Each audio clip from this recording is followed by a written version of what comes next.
नमस्ते सबैजनालाई। सबैलाई नेपाल अनलाइन स्कुलमा स्वागत छ।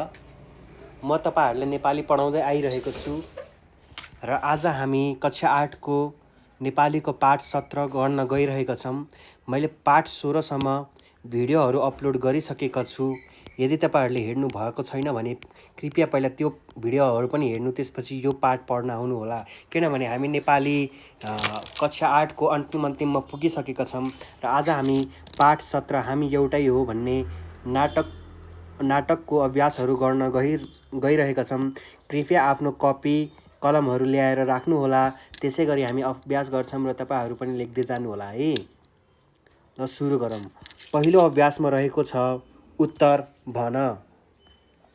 पहिलो तपाईलाई प्रश्न दिएको छ, हामी एउटै हो कस्तो विधा हो भनेर सोधिएको छ। मतलब के हो, हामी एउटै हो भनेको के हो? कथा हो, कविता हो, नाटक हो, के हो भनेर तपाईलाई सोधिएको छ।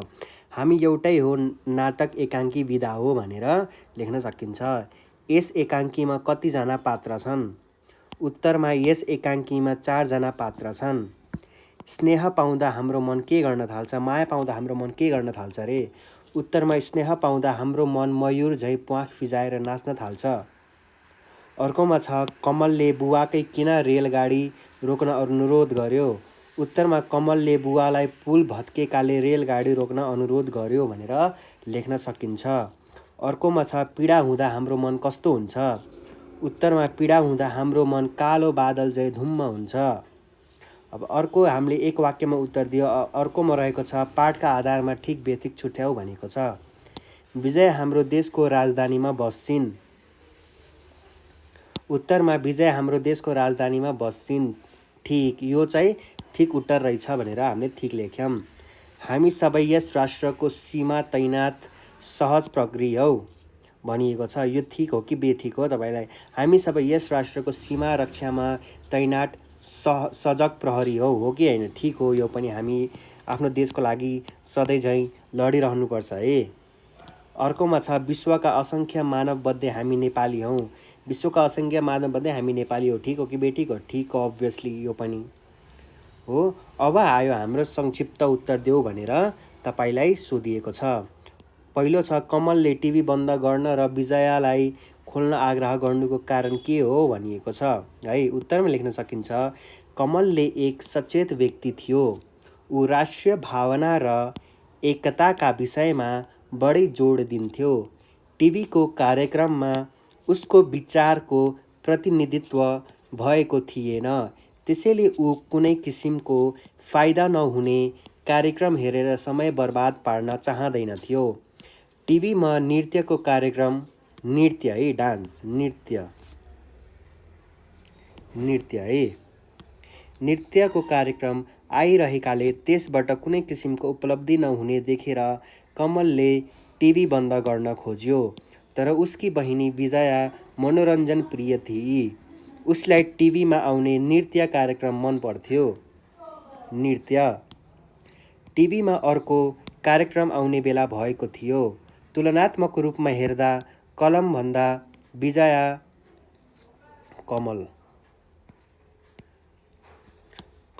विजया कम बौद्धिक देखिन्छ। यस दृष्टिले उसको मन मनोरञ्जनतर्फ लाग्नु कुनै अनौठो मानिन्न। त्यसै कारणले गर्दा विजयाले टिभी खोल्न आग्रह गरे भनेर लेख्न सकिन्छ है। अर्कोमा छ जनकले मानिसको परिचय कसरी दिएका छन् भनिएको छ। उत्तरमा जनकले संसारका मानिसहरूको सही रूपमा परिचय दिएका छन्। उनका विचारमा संसारसम्म मानिसहरू केही केटा, कोही महिला, कोही पुरुष छन्। यी सबै अलग अलग देखिए पनि सबै पृथ्वीको प्राणी हुन्। यी सबै पृथ्वी नामक सुन्दर बगैँचामा फूल फुलेका कर्मशील प्राणी हुन्। बगैँचामा शेरबिन्दु है, चन्द्रबिन्दु पनि दिन सक्नुहुन्छ। र हो भन्ने भावना हामी कसैले पनि बिर्सिनुहुन्न। बिर्सिनु यसरी हैन है, यो बिर्सिनु हैन, बिर्सिनु यसरी लेख्नु। बिर्सिनुहुन्न। हामी उत्तिकै सन्तान हौ र हाम्रो प्राकृतिक पोसाक पनि समान छ भन्दै जनकले मानिसको वास्तविक र यथार्थ ढङ्गले परिचय दिएका छन् भनेर लेख्न सकिन्छ। अर्कोमा छ शान्तिले विश्वलाई के भनेकी छन्। उत्तरमा शान्तिले विश्वलाई हामी जस्ता मानवीय मानवका उत्तम सङ्ग्रहालय र विशाल भण्डार हो भनेकी छन्। अर्कोमा छ एकाङ्कीमा नेपालीहरूको परिचय कसले के भनेर गराएको छ। उत्तरमा यस एकाङ्कीमा आएका कलमले विश्वका असङ्ख्य मानवमध्ये हामी नेपाल हौँ। हामी हिमालको विशाल मात छ, बुद्धको शान्त मन छ र भ्रिकुटीको उदार मन छ। भ्रिकुटी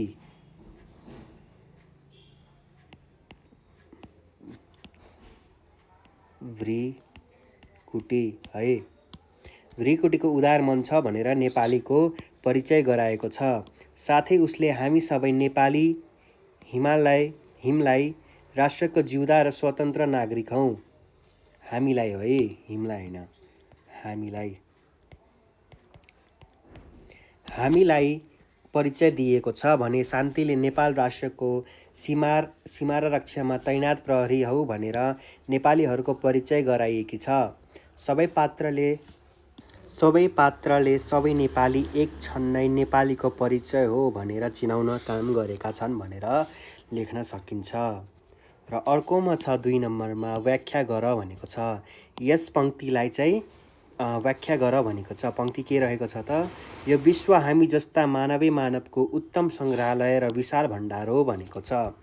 उत्तरमा माथिको सुन्दर हरफमा मणिक्रमराज शर्माद्वारा लिखित हामी एउटै हो नामक एकाङ्कीबाट साफार गरिएको हो। यहाँ पूर्ण विराम हुँदैन है। जनकले सम्पूर्ण प्राणीहरूमा मानव जाति नै श्रेष्ठ प्राणी हो भनेपछि शान्तिले मानव जातिको महानतामाथि प्रकाश पार्दै उक्त अंश भनेकी हुन्। महानतामाथि प्रकाश पार्दै भनेकी हुन्। ल ठिक छ। त्यसपछि छ अर्को अनुच्छेदमा, यो तपाईँको पहिलो अनुच्छेद हो। अर्कोमा छ संसारमा थुप्रै मानिसहरूको बसोबास रहेको छ। ती मानिसहरू जात-जाति, भाषा-भाषी र लिङ्गमा विभाजित छन्। तिनीहरू आपसका लडाईँ झगडा पनि गर्छन्। तर मानिस एक सचेत प्राणी भएकोले नाताले उसले उत्तम हुनु राम्रो देखिन्छ। उत्तम आचरणबाट नै मान्छेको पहिचान गर्न सकिन्छ। यस्तै मानिसहरूको समूह संसारमा भेटिन्छ। अनेकौँ ज्ञान राशि भएका मानिसहरू पृथ्वीको गर्ममा भेट्न सकिन्छ। उनीहरूले धरतीको शोभालाई बढाएका छन्। मान्छेले असल काम गरेर संसारमा आफ्नो परिचय दिएका छन्। यसरी माथिको हरफमा संसारमा धेरै मानिसहरू रहेका छन् र उनीहरूले आफ्नो असल परिचय पनि दिएका छन् भन्ने कुरालाई सशक्त ढङ्गले प्रस्तुत गरिएको छ भनेर लेख्न सकिन्छ। यस पङ्क्तिलाई हामीले यसरी व्याख्या गर्यो। यो चाहिँ तपाईँको 5 मार्क्सको आउने गर्छ कि त 4 मार्क्सको आउने गर्छ है। अर्को छ हामी सबै यस राष्ट्रको सीमा रक्षामा तैनात प्रहरी हौँ। उत्तरमा माथिको सुन्दर एवं भावपूर्ण पङ्क्ति एकाङ्कीकार मणिक्रमराज शर्माद्वारा लिखित हामी एउटै हो नामक एकाङ्कीबाट उद्धरण गरिएको हो। शान्तिले आफ्ना सबै परिवारसँग हामी नेपालीहरूको परिचय दिने क्रममा उक्त वाक्य भनेकी हुन् हो। नेपाली जाति विश्वमै वीर जातिका रूपमा परिचित छन्। ठुल्ठुला लडाईँ र देशको गौरव बढाउने काममा नेपालीहरूले आफ्नो वीरता र साहस प्रदर्शन गरेको इतिहास अझै पनि ताजै छ। विगतका अनेकौँ है यो अनेकौँ सङ्घर्षमा नेपालीहरूले आत्मबलिदान गरेका थिए। हाम्रो देशमा कोही आइलाग्छ भने वा हाम्रो देशमाथि कसैले नराम्रो काम गर्छ भने नेपालीहरू हातमा हात मिलाएर अगाडि बढेका थिए र सबै बढ्नेछन्। हामी नेपालीले हाम्रो सीमाको रक्षाको लागि सधैँ सजग र सचेत भएर भूमिका पुरा गर्दै आएका छौँ। जसरी प्रहरीले आफ्नो कर्तव्य पुरा गर्छ त्यसै गरी हामी नेपालीले नेपालको रक्षा गर्दा आएका छौँ। हामी कहिले देशको रक्षा गर्न क्रममा पछि परेका छैनौँ र हामी पुर्खाले देखाएको बहादुरी र साहस देखाउँछौँ भनेर लेख्न सकिन्छ। यसरी हामी नेपालीहरू आफ्नो देशको रक्षाका लागि सदा तयार हुँदै आएका छौँ र त्यसको परिचय हामीले कालान्तरसम्म पनि दिइरहनुपर्छ भनेर लेख्न सकिन्छ। अर्को पंक्ति छ, स्नेह पाउँदा हाम्रो मन मयूर झैँ फिजाएर नाच्न थाल्छ र पीडा पाउँदा कालो बादल झैँ है कालो बादल झैँ नाच्न थाल्छ। घुम्नु पर्छ, घुम्म पर्छ, धुम्म यो धुम्म हो, धुम्म पर्छ यो है। उत्तरमा माथि उल्लिखित हरफ एकाङ्कीको मणिक्रमराज शर्माद्वारा लिखित, यो चाहिँ तपाईँले लेख्नै पर्छ है सुरुमा व्याख्या गरेर पार्दा चाहिँ। माथि उल्लिखित हरफ एकाङ्कीको मणिक्रम शर्माद्वारा लिखित हामी एउटै हो नामक एकाङ्कीबाट साभार गरिएको हो है। नेपाली जाति, नेपाली सभ्यता र संस्कृतिका बारेमा कुराकानी गर्ने क्रममा शान्तिले माथिको पंक्ति भनेकी हुन्। हामीले कसैलाई आदर गर्यौँ वा माया गर्यौँ भने हामी ज्यादै खुसी हुन्छौँ। यो मानव जातिको स्वभाव पनि हो। कसैले हामीलाई माया गर्यो भने हामी भित्रै खुसीले गदगद हुन्छौँ।